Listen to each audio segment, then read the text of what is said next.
Hey there! Tonight, we're heading east, far east, into the steam and silence of ancient China. A place where food was never just food. It was medicine. It was poetry. It was proof of power. And sometimes, it was unsettling. Because while dynasties rose and fell, while emperors dreamed of immortality and farmers chased the next harvest, the kitchens kept boiling, roasting, fermenting, and serving dishes that ranged from elegant to nearly unthinkable. So before we begin, take a breath, let the day fall off your shoulders. Dim the lights, find the stillness in your room. And if you have a cup of something warm beside you, even better, you won't need a spoon. Just a little curiosity and maybe a strong stomach. Because tonight's menu includes crab that walks onto your plate, eggs that have turned black in the earth, and soups made with ingredients that would have your local grocer calling the authorities. But don't worry, we're not here to eat, just to listen. Just to wander gently through the strange and shimmering banquet halls of the past. Where flavors were sharp, philosophies were deeper than the bowls, and the line between nourishment and ritual was always blurred. Welcome to ancient China. The fire is lit, the broth is simmering, and something peculiar is already crawling toward the cutting board. Let's begin. In ancient China, eating was never just about hunger. It was rhythm. It was ritual. It was the quiet heartbeat of an empire that stretched from frozen mountains to steaming deltas. Meals were moments carved from time, offered not only to mouths, but to ancestors, to spirits, to the balance of yin and yang itself. A bowl of rice could be a gesture of harmony. A cup of broth might carry centuries of inherited wisdom, or a warning disguised as warmth. In the countryside, meals began with the sun and ended with the moon. A clay stove, some cracked chopsticks, the hiss of oil in a blackened pan. These were the sounds of daily life. Soft and steady, vegetables pulled fresh from the soil, roots washed in cold river water, a pinch of salt that had traveled farther than the family that used it. There was simplicity here, and also poetry. Food was shaped by the seasons, and the seasons shaped everything. But in the cities, in Chang'an, in Luoyang, in the shadowed walls of forbidden palaces, the act of eating became something else. It became spectacle, dignity, danger. To dine with an emperor was to navigate not just flavors, but politics, omens, and unspoken rules. One wrong dish could mean disgrace. One strange ingredient could mean status. Here, in lacquered rooms lit by candlelight and perfumed by sandalwood, chefs were artists, alchemists, and sometimes, quiet survivors. Meals came in courses, not piles. Dishes were served with the grace of calligraphy. Every placement deliberate, every scent part of a larger conversation. A fish wasn't just food, it represented abundance. A duck, loyalty. A bitter herb, humility. Even the steam had meaning. And for the scholars, the monks, the healers, food was closer to scripture. Each flavor could warm or cool the body, dry the lungs or moisten the heart. Soup could fix sorrow. Ginger could stir memory. Mushrooms could summon dreams. A banquet was a map of the soul, drawn in broth and bone and bloom. So before we wandered too far into the strange, let's linger here, in the quiet elegance of meaning. In a world where a peach wasn't just a fruit, but a wish for immortality. Where eating wasn't the end of hunger, but the beginning of understanding. They say the fresher the better. But in ancient China, fresh sometimes meant something else entirely. It meant the dish hadn't stopped moving yet. That the meal met your eyes before it met your mouth. That the distance between life and flavor was measured in heartbeats. In the royal kitchens of the Tang and Song dynasties, servants moved quietly with shallow bowls filled not with steam, but with silence. Inside, river fish still twitched. Their silver skins gleamed under thin layers of sesame oil and spring onion. Their mouths opening as if in prayer, or protest. They called it living sashimi, though it had no name then, just ritual, a gesture to the emperor's palate, and to the fleeting nature of all things. The fish was stunned, not killed, gutted gently, arranged carefully. It arrived at the table like a message from the river, alive. But not for long. And then there were the crabs. Not boiled, not roasted, not even truly served. They were presented, drunk, marinated, their tiny legs still reaching for something unseen. Drunken crab, they called it, zuixi, bathed in yellow wine until their senses dulled and their flesh soaked in sweetness and despair. The diners would lift the lids slowly, peering in like sages reading omens, watching as one or two still shifted in the dish, sluggish, as if resisting the dream. The claws curled. The air smelled of rice wine and tidal death. No one flinched. In mountain villages, the soft-skinned salamander was prized. Slippery, near mythical, believed to echo the lungs of dragons. It was sliced thin, soaked in vinegar, and consumed with quiet reverence. Not always dead, never fully still, just present enough to count. Octopus, too, made its appearance, not in the sea, but on porcelain, its arms severed clean, but still pulsing with muscle memory, still clinging to chopsticks as if pleading. It wasn't cruelty, it was chi, the energy of life. To taste it alive was to taste its spirit. That's what they said, that's what they believed, that's what they told themselves as the last sucker curled around their tongue. These dishes weren't meant for daily hunger. They were theater, prestige, a show of power over nature, over decay, over time itself. To eat something that had not fully died was to say, quietly, that you could afford to, that you could hold a moment suspended, if only long enough to chew. And when the plates were cleared, and the air still carried the memory of wet shells and open eyes, no one spoke of it again, not because they were ashamed, but because some meals weren't meant to be remembered, only endured. Some parts were never meant to be touched, not by hand, not by chopstick, not by the whisper of a cook's breath. And yet, in ancient China, the finest tables often shimmered with the least expected parts of the animal, things that twitched, blinked, or once clawed at the earth, now laid out on porcelain like quiet riddles. A plate of bird eyes, for example, sparrow, usually, sometimes quail, tiny orbs no larger than a fingernail, plucked delicately, then deep-fried until the edges crisped and the centers turned to something gelatinous and vaguely divine. Served on silver toothpicks, eaten one by one. They weren't for nutrition, they were for elegance, for the elite of the Song dynasty who found poetry and silence and status in things no peasant would dare consider food. A tray of them might appear between courses, just enough time to remind the guests that they were not like other people, that they could consume what others couldn't even face. Then came the tongues, not just one, but a variety. Ox tongue, shaved thin and served cold, bathed in plum sauce. Goose tongue, stewed until soft, arranged like petals around a dish of vinegar. Pork tongue, curled like a sleeping animal, its taste described as earthy with memory. The more specific the part, the more intimate the power. To eat the tongue was to silence the beast, to consume its voice and replace it with your own.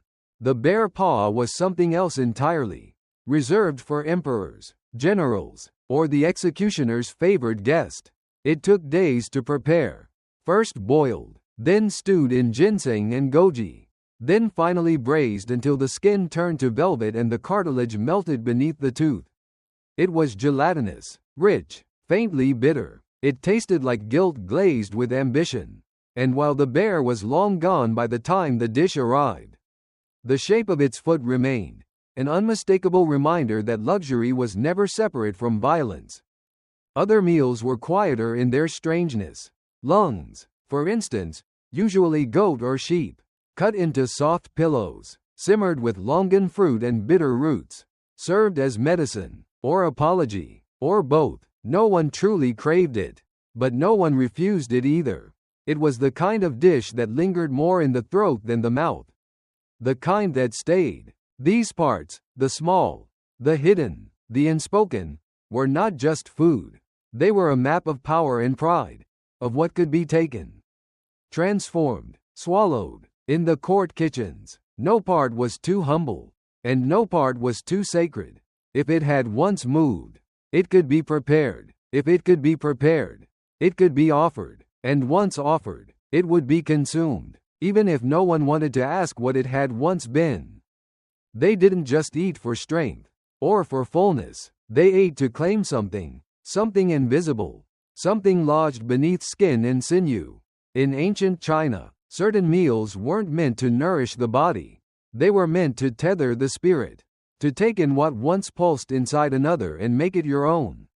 Not just meat, but essence, memory. Hun Bia. Brains were the most whispered about. Monkey, mostly, though sometimes goat, sometimes piglet. The flesh was soft, pale, and easily broken, like thought made edible, steamed with herbs, or sometimes eaten raw, mixed with rice wine and fear. There were legends of emperors who believed eating brains gave clarity. Others believed it granted obedience, especially if consumed while warm. The truth, of course, was more uncomfortable. Brains didn't feed logic. They fed superstition, power drawn from the most fragile part of a life that no longer resisted. Then came the heart, boiled, halved, seasoned with star anise and ginkgo, served to grieving widows or generals after a victory, as if the courage of the fallen could still be chewed, absorbed, redirected. Some said eating a heart let you borrow someone else's will, that for a few hours, you'd feel their last convictions moving through your chest like fire. Others said it was just tradition, but they still closed their eyes before swallowing. The liver was everywhere, slippery, metallic, rich. It appeared in both palace feasts and country broths.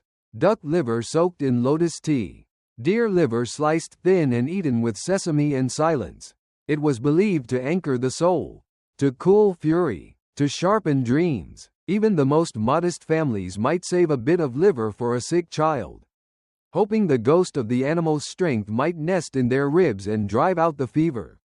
And the lungs, soft, trembling pieces, pale as ghosts. Goat lungs were thought to bring breath to the breathless, to heal the rattling in the chest when winter refused to leave. Boiled with dates, steamed with bark, fed to the wheezing, the weak, the worn out. You could taste the dampness of the field it once ran through, the panic of its final breaths. It stayed with you, like a cough that never cleared. Stomach, too, cleaned, curled, boiled into knots and served with vinegar to break the smell. People called it chewy, resilient, like fate. It was often eaten after funerals, or during childbirth, or before long journeys into the mountains. Not for taste, but for protection. These were meals that weren't announced. They arrived quietly, carried in small bowls, offered with lowered eyes. No garnish, no flair, just heat, weight, and the hope that something from within the animal would fill what was empty in the one eating it. You didn't speak while eating them. You didn't thank the cook. You just chewed, swallowed, and waited to feel different.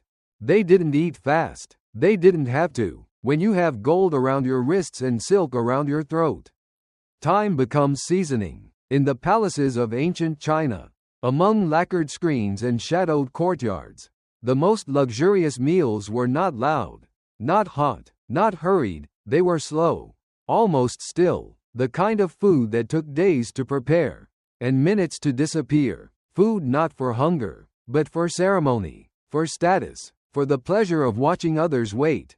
Take the trung bok thou, the 100-year egg, a blackened relic of patience.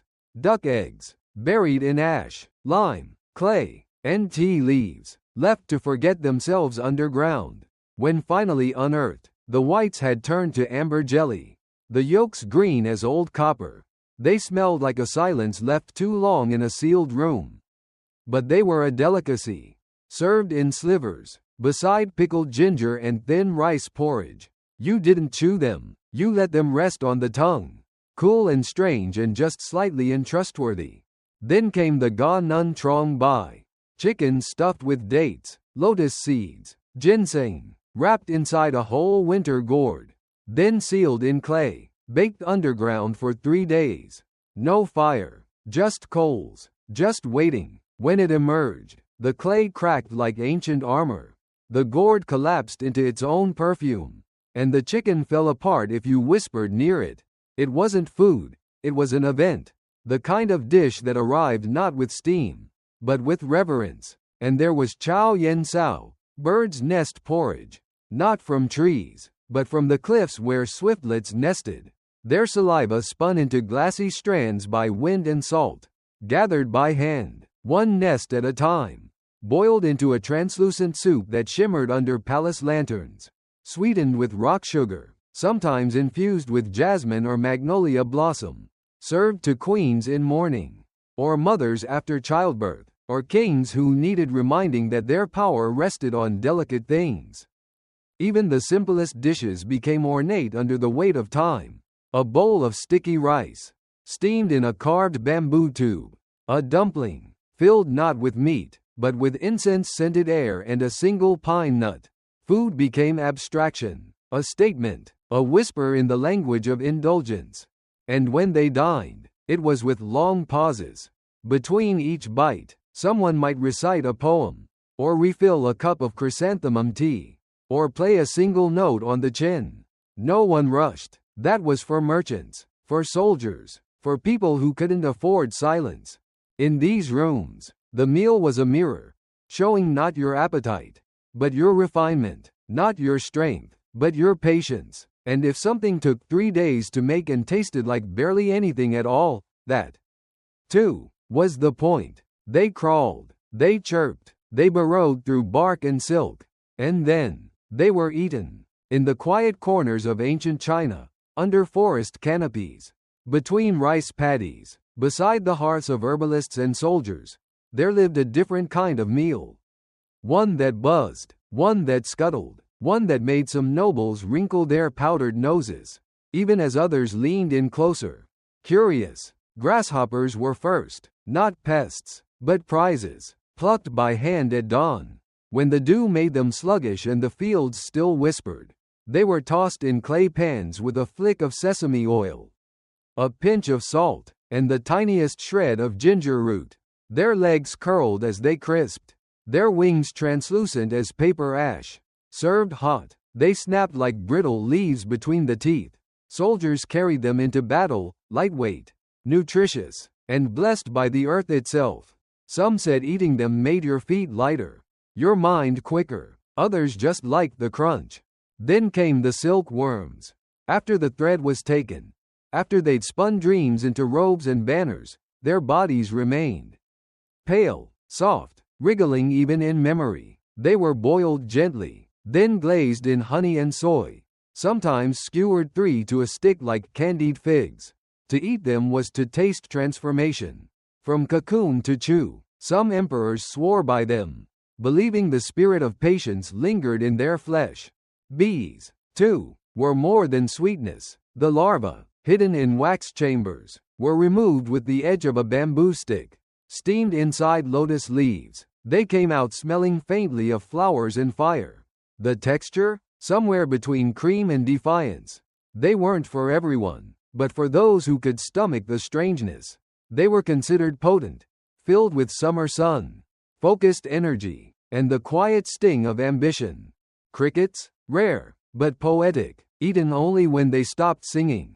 Fried whole, dusted with ground chili or crushed plum stone. Their sound may have ended, but in the mouth, they sang again, a sharp pop, a burst of earth and bitterness. Scholars believed they heightened memory, that a bowl of crickets could help recall old poems, forgotten dreams, the face of a lover seen once on a rainy bridge. These creatures didn't come with fanfare. No golden plates, no carved garnishes. They arrived humbly, on leaves, in clay bowls, sometimes still twitching, but their presence meant something else. That you were close to the land, that you trusted what most feared, that you understood hunger in a way the soft-palmed nobles never would. And when you bit down, it was quiet, no applause, no performance, just the faint reminder that life is small, strange, and sometimes best served with 6 legs. Not every meal was meant to be enjoyed. Some were brewed like riddles, served like dares, swallowed like secrets. In ancient China, there existed a quiet border between food and medicine. And on that border stood a group of dishes that didn't heal, didn't nourish, didn't even comfort. They tested you. Your courage, your belief, your willingness to put trust in the hands of an alchemist with a ladle. There was a soup, dark as ink, brewed in the mountains of the southwest. It shimmered thickly in the bowl, flavored with wild roots and flecks of silver bark, and, depending on who prepared it, a whisper of powdered arsenic. The dosage was everything. Too little, it did nothing. Too much, it killed quickly. But just right, they said it purged the body of all unwanted guests, parasites, spirits, sorrow. The patient would sweat for hours, teeth clenched, eyes wide, then wake up, different, lighter, if lucky. If not, well, the soup didn't come with promises, only reputation. Another dish came wrapped in lotus leaves so fragrant, it disguised what lay beneath, fermented squid, not grilled, not steamed, just left to rot, slowly, in sealed pots for 30 days. When opened, the smell rolled out like something that had grown teeth. It reeked of forgotten coastlines and sins left too long in the sun. But it was said to awaken parts of the body dulled by age or grief. To chew it was to defy the nose, to ignore every signal the brain was screaming. But once swallowed, some claimed the senses sharpened, the colors brighter, the tongue quicker, the night air more alive than ever before. Then there was the bitter porridge of 5 barks: pine, willow, dogwood, cherry, elm, boiled into a gray pulp that clung to the spoon like wet parchment. Used during times of famine, but also in moments of ritual cleansing. It wasn't food, it was confession, each bite a statement. I can endure this. And when it was finished, the bowl was not washed. It was buried. One preparation involved snake bile, fresh, green, thick as syrup, extracted drop by drop and stirred into rice wine, served only to those preparing for a duel or returning from war. It burned, it blurred vision, it stripped the throat of sound. But those who drank it claimed they could feel the serpent's calm sliding through their blood, coiling around their fear. These were not dishes served at weddings. No laughter, no song, no clink of chopsticks on porcelain. These were solitary meals, dark bowls beside dim lanterns, a physician watching closely, a servant standing still. You ate with both hands, both eyes open, and all the doubt in your bones trying to climb its way out. And if you finished, if you swallowed every last strange mouthful and lived to tell it, no one applauded. They just nodded, quietly, because now, you knew, some meals are not about taste. They are about transformation, or trial, or surviving what you were never meant to eat. They were not cooked in hunger. These dishes, they were not made to soothe, or warm, or satisfy. They were crafted, slowly, like incense or ceremony, meant to be seen, whispered about, feared a little, because in the forbidden city and the gold-tiled palaces before it, the rarest meals were also the strangest, and not strange by accident, strange by design. There was, once, a bowl prepared only for the Son of Heaven. It came out during a festival no longer named, carried by 5 servants who spoke no words. Inside, a clear broth, steaming gently, in which floated crushed lotus seeds, wolfberries, slivers of dried plum, and the powdered brain of a tiger. Not metaphor, not myth, dried, ground, blended into the liquid so finely it disappeared. But the story did not. It was meant to restore virility, vision, command. No one else was allowed to sip it. Those who cooked it signed their lives away. Another night, another court, a feast stretched over silk-draped tables, and at the center, a dessert molded from almond paste and gold leaf. Shaped like the head of a phoenix, it split open with a small silver knife to reveal something colder, a quail's egg soaked in rose vinegar and ox marrow, wrapped in petals of preserved lily bulb, a symbol, they said, of rebirth, of resurrection, of power that could eat beauty and still ask for more. Records from the Ming court tell of a dish served only once, prepared for an emperor deep in mourning. It involved no meat, no salt, no flame, just water drawn at dawn from the mouth of the Yangtze, mixed with the tears of palace maids kept fasting for 3 days. The water was boiled with white peony petals, cooled, and poured over a rice cake dyed blue with butterfly pea. It tasted like silence. It was said to summon dreams. No one asked for seconds. The Qianlong emperor, curious and easily bored, once demanded a dish that had never been tasted before, and should never be tasted again. What he received was a steamed pudding made of lotus roots stuffed with deer tongue, drizzled in crane egg yolk, and dusted with something only recorded as ashes from the northern altar. He ate it with a jade spoon. He said nothing, and the dish was never spoken of again. Even stranger were the dishes that looked simple. A bowl of millet porridge, but sweetened with fermented pear and the milk of a white yak raised in the far western mountains.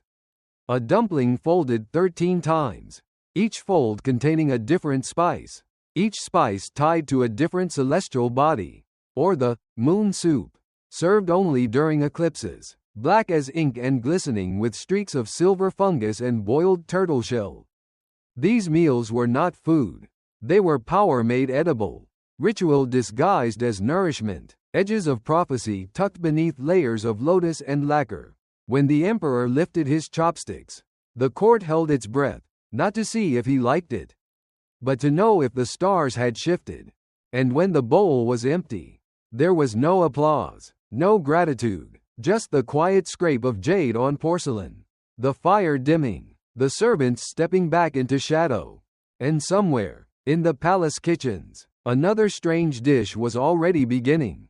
Far from the palaces, beyond the courtyards hung with silk and the bowls carved from jade, the food told a different story. It was not strange to impress, it was strange because life was. Because hunger bends the rules. Because necessity is the oldest chef.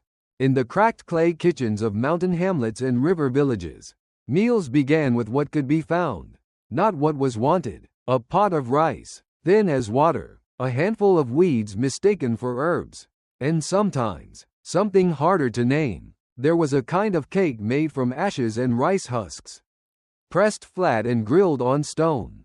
Not sweet, not savory, just smoky and strange, eaten in silence after funerals, or when the moon was wrong. It was said to keep the dead quiet. Children were told not to ask what was in it. In the north, where winters came early and hunger stayed late, there was earth porridge, not a metaphor, soil, dug from a shallow patch beneath clean trees, sifted, sun-dried, mixed with millet and boiled into something thick, brown, and tasting faintly of rain. People called it ghost clay.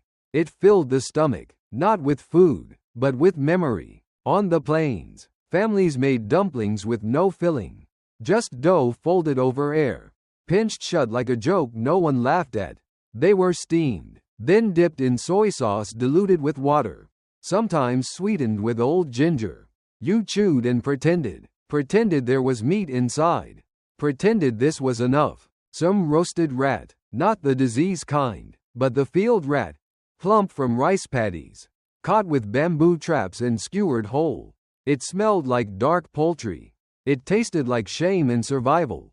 Others collected cicadas in the summer heat, peeled their shells, and fried them crisp, eating them by the handful like bitter almonds with wings. In places where even insects were rare, they made broth from bone fragments found on temple grounds, boiled 3 times, skimmed, strained, called it blessing soup, and drank it slowly, eyes closed, imagining it held something more than marrow. And then there was the salt trick, used when there was nothing left. A bowl of hot water, 2 pinches of salt, and a single green onion cut into as many pieces as there were mouths.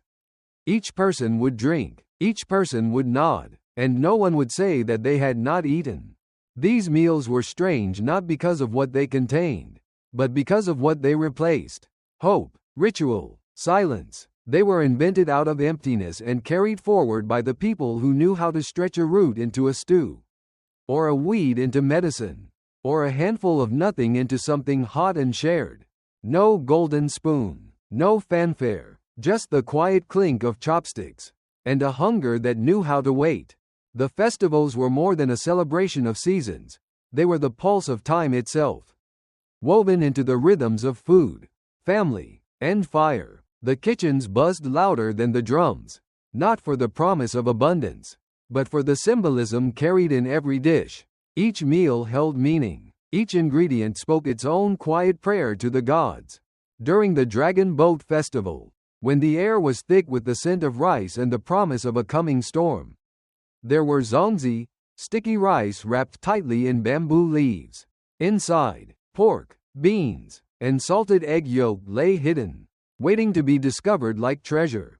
The wrapping was tight, the folding precise, each fold a wish for safety, each knot a hope for health. Families gathered, and as the zongzi boiled in their pots, the smoke curled up toward heaven, carrying with it the scent of the earth and the anticipation of the race ahead. Then there was the Mid-Autumn Festival, a time when the moon hung heavy in the sky, glowing like a lantern in the velvet night.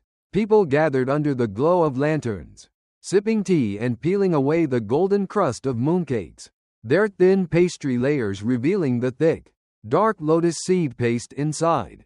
The mooncake was a symbol of reunion, a family gathered together beneath a perfect, unbroken sky. Some had salted egg yolk in the center, a hidden sun, shining bright beneath the rich, dense sweetness. Others contained sweet red bean paste, smooth and comforting, like the memories shared in hushed voices after the day had ended.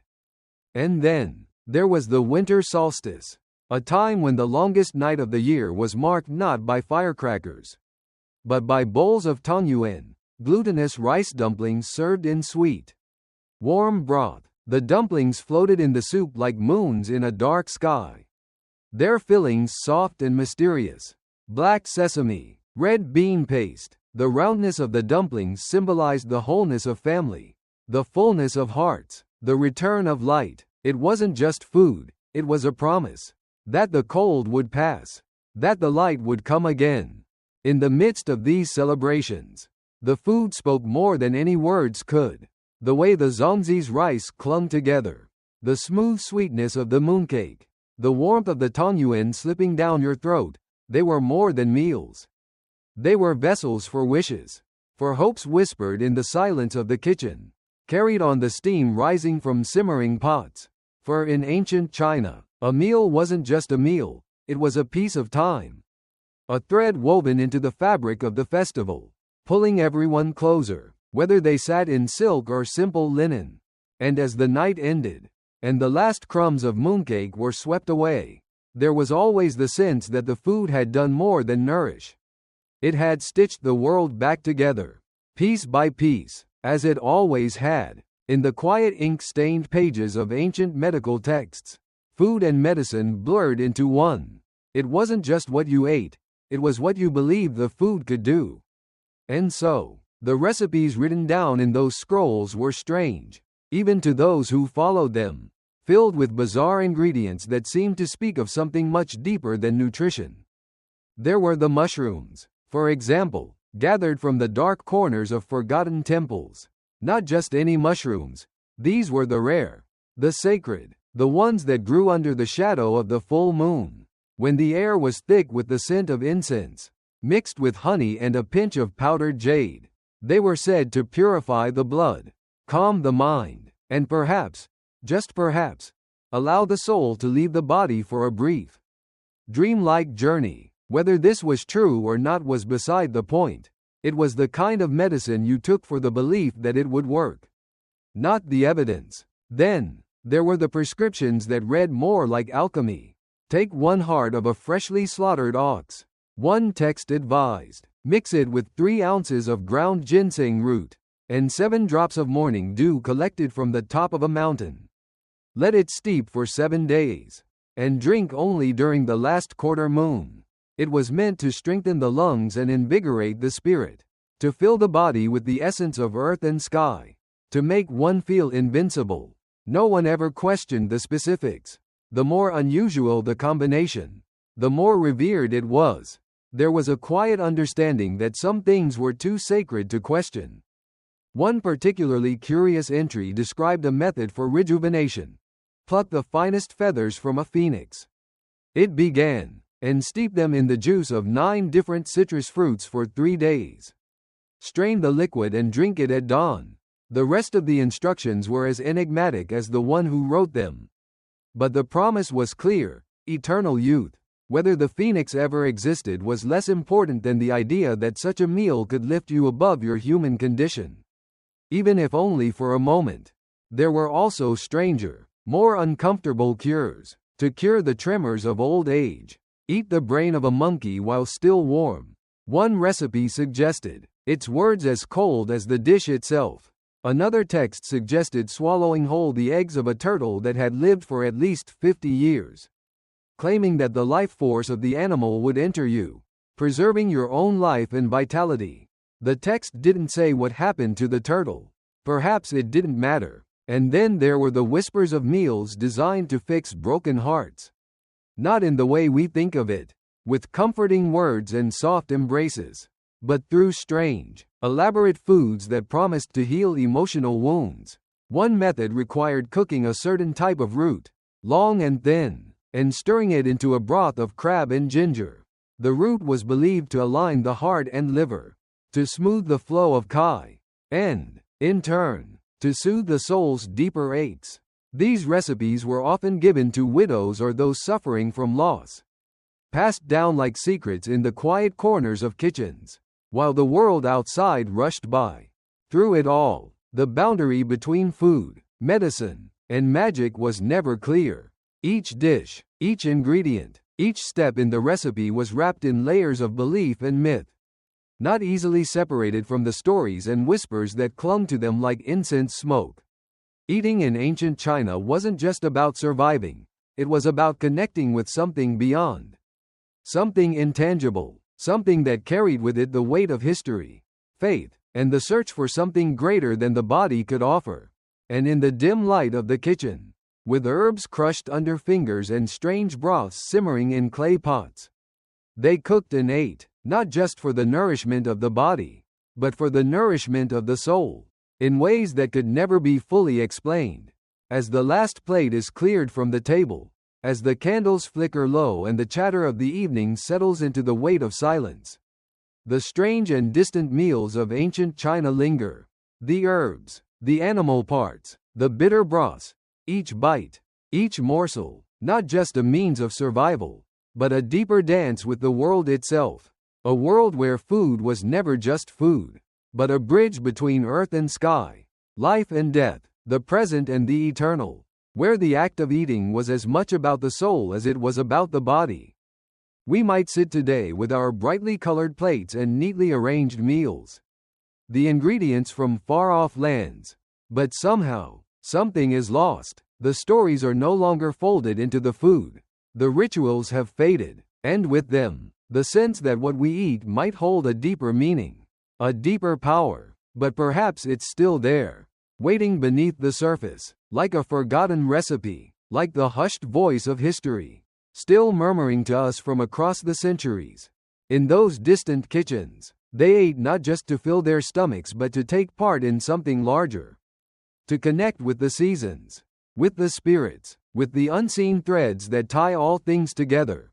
They ate to honor their ancestors, to seek immortality, or to keep the balance of the universe in check, one bite at a time. Perhaps we've forgotten how to listen to our food, to ask it what it has to teach us about the world around us, or about ourselves. Yet even now, as we savor our meals in a world that moves faster than the chopsticks in our hands, there's a quiet lesson in the oddness of their meals. It's a reminder that food is more than fuel. It's a thread, a story, a pause in the chaos. What we eat, how we eat, can be an act of connection with each other, with the earth, with time itself. So, as you sit down to your next meal, take a moment to remember, food is never just food. It's the past waiting to be tasted, the future unfolding on the tip of your tongue, and the present, a fleeting moment, but a moment worth savoring. Because in every dish, there is something deeper, something old, something worth understanding.